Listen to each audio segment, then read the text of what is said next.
Vous êtes toujours sur Be-Smart for Change à l'occasion de la 11e édition du Sommet du droit en entreprise. Moment immanquable pour décrypter les grands enjeux de la direction juridique et des directions conformité. Aujourd'hui, on aborde une thématique complexe, la gestion des contentieux hors normes, des contentieux de masse. Ces affaires, souvent liées à des questions collectives ou de responsabilités à grande échelle, qu'il s'agisse de produits défectueux, de risques environnementaux ou de violations de droits, représentent des défis redoutables pour les entreprises. Comment structurer une défense face à des milliers de plaignants? Comment gérer l'aspect juridique tout en préservant l'image de l'entreprise et en respectant les impératifs éthiques? Quelle place pour la négociation et la résolution collective des litiges? Autant de questions que j'aimerais poser à notre invité, que j'ai le plaisir de recevoir à mon micro. Jean-François Puget, bonjour. Bonjour. Vous êtes avocat associé au sein de Cornet Vincent Ségurel. Merci d'être des nôtres. Oui, alors, Cornet Vincent Ségurel, on est 350 personnes, 230 avocats, 6 bureaux en France. Eh ben, voilà. Ravi Et effectivement de vous indépendants. accueillir à notre micro. Je parlais effectivement de la complexité des contentieux de masse et contentieux fleuves. Quels sont selon vous les principes clés pour anticiper et piloter efficacement un contentieux de cette nature-là, de cette échelle?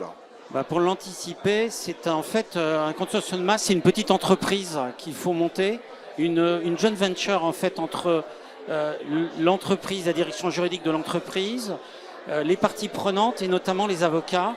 Et ça ici de s'organiser, de mettre en place une équipe parce qu'il y a une multiplicité de dossiers.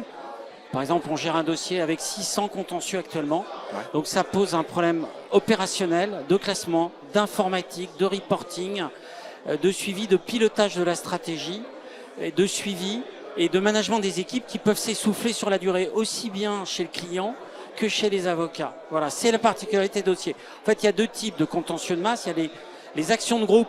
Il y a un outil nouveau qui est mis en place, notamment une législation qui vient d'être mise en place, nouvelle à la suite de la loi Hamon 2014.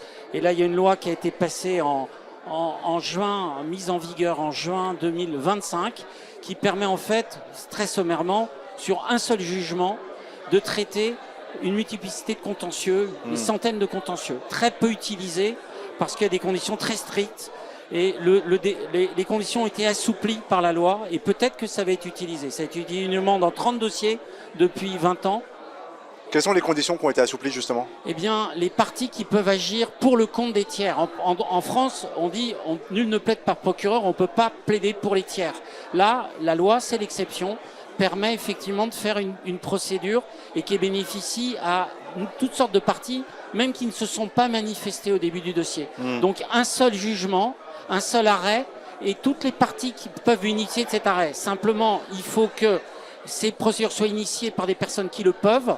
Et il y a des associations agréées qui sont qu'une quinzaine en France. Et c'est ce qui a bloqué l'utilisation de ce mécanisme. D'accord. Et aujourd'hui, la loi ouvre la possibilité à des associations non agréées qui simplement ont pour activité de défendre les parties, notamment les consommateurs, sur ce type de problématiques, qui peuvent intervenir à condition qu'ils aient 2 ans d'expérience. Cela étant, elles ne peuvent pas le faire pour demander une condamnation à des dommages-intérêts, ouais. Peuvent le faire pour interdire des pratiques qui sont problématiques. Pour avoir des condamnations à des dommages-intérêts, il faut passer encore par les associations agréées. Mais je pense que ça va évoluer. Voilà. Et puis donc il y a un point de rupture, effectivement, à vous entendre. Il y a un autre aspect que je voudrais aborder avec vous, Jean-François, c'est aussi l'aspect réputationnel et les impacts sur l'image de l'entreprise induits par ces contentieux de masse. Quels conseils vous donneriez justement aux entreprises pour gérer au mieux leur communication à l'occasion de telles procédures d'ampleur? Alors, c'est effectivement la masse des dossiers, la visibilité, l'attention des médias fait que ces dossiers ont une nature très particulière. Il faut pour communiquer et par expérience mettre en place une équipe avec des spécialistes de la communication de crise, également intégrer la direction de l'entreprise, la direction financière, la direction juridique, parce que ces dossiers de masse ont un enjeu qui impacte tout le groupe.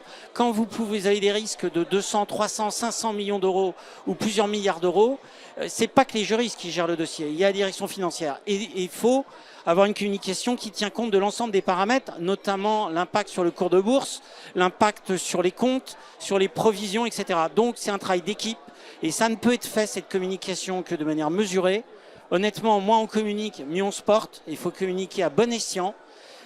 Il faut communiquer vraiment de manière précise et coordonné. Un contentieux de masse, c'est à la fois des moyens matériels très importants parce que c'est une masse de dossiers, c'est du prêt-à-porter, c'est plus de la haute couture. Et donc ça nécessite une équipe, une organisation. Napoléon, tout est dans l'exécution. Et en même temps, ça ne fonctionne que s'il y a une coordination. C'est-à-dire qu'il faut une équipe. Il n'y a qu'une équipe qui peut gagner un contentieux de masse. Pour prendre un exemple, vous voyez, le PSG a perdu la Coupe d'Europe pendant des années. Il l'a gagné le jour où ils ont compris qu'il fallait travailler en équipe.